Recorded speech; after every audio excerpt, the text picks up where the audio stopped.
Aujourd'hui, dans la capsule, on va parler de nutrition, hein, pour faire changement. Plus sérieusement, je vais répondre à la question, est-ce vrai qu'on ne devrait pas manger si on n'a pas faim ou si on n'a plus faim? Donc, je vais répondre à ça. La réponse à cette question-là, c'est oui et non. Donc, pourquoi oui, tout d'abord? Donc, oui, parce qu'en alimentation, c'est important d'apprendre à écouter son corps, à être connecté avec celui-ci et d'écouter les signaux qu'il nous envoie. Donc, notre corps nous envoie des signaux de faim pour nous indiquer qu'il a besoin d'énergie et donc qu'il a besoin de nourriture pour fonctionner. Et il nous envoie aussi des signaux de rassasiement pour nous indiquer qu'il est plein, qu'il n'a pas besoin d'énergie, qu'il a reçu suffisamment d'énergie via la nourriture et donc il n'y a plus besoin qu'on en mange. Donc, c'est très important d'apprendre à être connecté avec notre corps et d'écouter et de respecter ces signaux-là.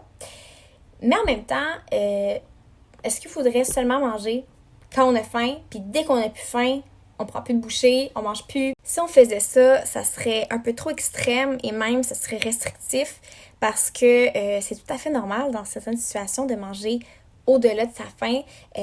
Par exemple, un exemple que moi je donne tout le temps, le classique Noël. Tout le monde à Noël, on mange un peu plus ou beaucoup plus que sa faim et c'est tout à fait normal. On veut goûter à tout, on veut goûter à la tarte au sucre de ma tante Jeannette, à la tourtière de Paul. T'sais, on veut goûter au plat que tout le monde a amené, puis on finit par sortir de là avec le ventre trop plein, puis on a trop mangé, puis on le sait, on s'en rend compte. Donc, c'est tout à fait normal qu'il y ait des situations comme des festivités, des fêtes, des activités sociales, parce que quand on socialise, souvent, on a tendance à manger un peu plus. Donc, il n'y a rien d'anormal à ça, c'est tout à fait normal, c'est correct. Je pense que l'important, c'est simplement d'en être conscient que, ok, là, j'ai pas nécessairement faim, mais je continue de manger parce que c'est bon, j'aime ça et ça me tente de continuer à manger. Maintenant, on va parler de manger ses émotions. OK? Parce que souvent, quand on parle, en fait, souvent, pas mal tout le temps, quand on parle de manger ses émotions, automatiquement, on assume que c'est négatif. Donc là, je vais faire la nuance entre qu'est-ce qui est normal et qu'est-ce qui devient problématique. Donc, pour commencer, qu'est-ce qui est normal? C'est tout à fait normal. Il n'y a rien de... Je veux venir vraiment normaliser ça là, en parlant aujourd'hui. Il n'y a rien d'anormal avec le fait que tu viens d'apprendre une mauvaise nouvelle, puis ça te tente de manger un peu de crème glacée pour venir te réconforter, ou tu as eu une grosse semaine au travail, ou de télétravail en temps de COVID, ou peu importe, une grosse semaine, puis on est vendredi soir, ça te tente de te commander de la bouffe, tu sais, une bonne pizza, là, tu sais, oui, t'as faim, mais en même temps, t'as envie de manger ça dans un sens pour te réconforter de ta semaine que tu viens d'avoir qui a été plus difficile, ou ton enfant vient de faire un match de soccer durant l'été et après tu veux le récompenser avec une crème glacée. Donc, c'est une certaine forme de récompense. Dans cette situation-là, la crème glacée est utilisée comme une forme de récompense, donc c'est une émotion qui est positive, mais on utilise la nourriture, la crème glacée, comme récompense pour l'enfant. Donc, est-ce que ces situations-là sont nocives, sont malsaines, vont être problématiques sur le long terme pour les gens qui font ça?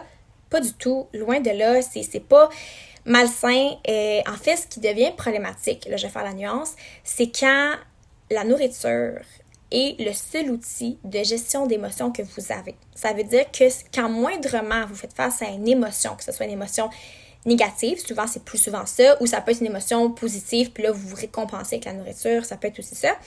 Quand moindrement vous faites face à une émotion et que vous utilisez la nourriture pour venir gérer ces émotions-là, parce que c'est votre seul outil que vous avez de gestion d'émotions. Dans ces situations-là, là, ça peut devenir problématique, surtout si pour vous, c'est une souffrance, si c'est quelque chose qui est désagréable pour vous. Donc, petit récapitulatif de la question, est-ce vrai qu'on ne devrait pas manger si on n'a pas faim ou qu'on n'a plus faim? Donc, je dirais que oui. Généralement, c'est important d'écouter les signaux que notre corps nous envoie, surtout que plus qu'on écoute nos signaux de faim, de rassasiement, mieux qu'on va les percevoir, tandis que quand on les écoute pas, c'est plus difficile avec le temps de continuer à les percevoir et à les écouter, même que le corps peut à un moment donné arrêter d'en envoyer s'ils voient qu'ils sont vraiment pas respectés puis qu'ils sont ignorés complètement. Dans certains cas, ça peut arriver. Donc, plus qu'on les écoute, mieux qu'on les perçoit par la suite. Donc, c'est important, oui, d'écouter nos besoins physiologiques et de respecter notre faim et notre rassasiement. Mais est-ce que c'est dramatique si parfois on mange au-delà de sa faim? Non, il faut normaliser ça, c'est correct. Et c'est correct de manger aussi ses émotions si on vit des trucs plus négatifs. Il n'y a rien de problématique, vous n'êtes pas nécessairement un mangeur émotionnel pour autant. L'important, c'est d'en être conscient quand on mange au-delà de sa faim et de se questionner, ok, est-ce que je m'apprête à manger de la crème glacée pour venir combler, atténuer telle émotion? D'être conscient de ça et de faire le choix conscient que oui, ok, je vais manger de la crème glacée parce que ça va me faire du bien, je sais que ça va me faire du bien.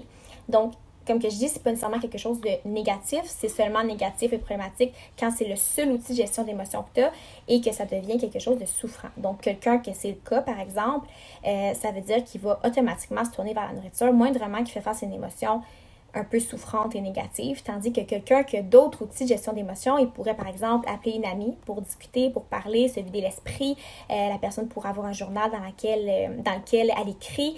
Ça pourrait être d'aller prendre une marche, de faire de l'activité physique. Donc, il y a plein d'autres façons de gérer ses émotions autres que la nourriture. Donc voilà, j'espère que ça a répondu à la question et que vous en avez appris un peu plus sur le sujet. Tu peux m'écrire en commentaire ce que tu as pensé de cette capsule et j'ai hâte de vous lire. Donc, bye tout le monde!